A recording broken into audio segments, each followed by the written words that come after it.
बहुत पुरानी बात है। एक जंगल में एक बहुत बड़े पेड़ के तने में एक खोल था।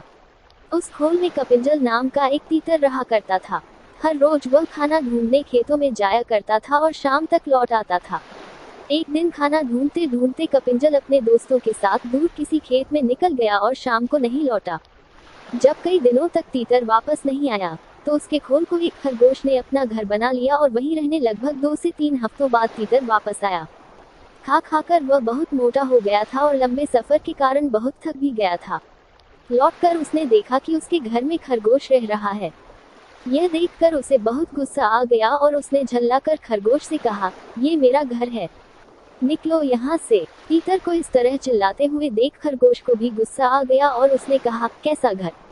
कौन सा घर? जंगल का नियम है कि जो जहाँ रह रहा है वही उसका घर है। तुम यहाँ रहते थे, लेकिन अब यहाँ मैं रहता हूँ और इसलिए यह मेरा घर है। इस तरह दोनों के बीच बहस शुरू हो गई।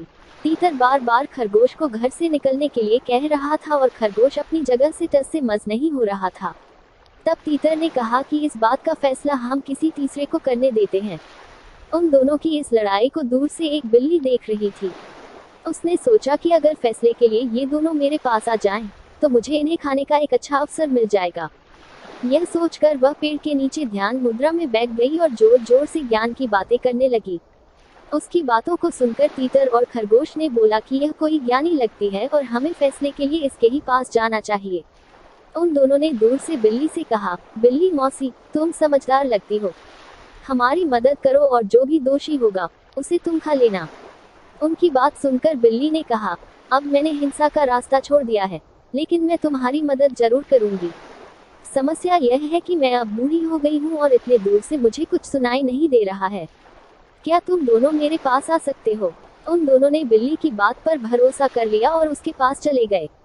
जैसे ही वो उसके पास गए, बिल्ली ने तुरंत पंजा मारा और एक ही झपटे में दोनों को मार डाला। कहानी से सीख। इस कहानी से हमें यह सीख मिलती है कि हमें झगड़ा नहीं करना चाहिए और अगर झगड़ा हो भी जाए तो किसी तीसरे को बीच में आने नहीं देना चाहिए।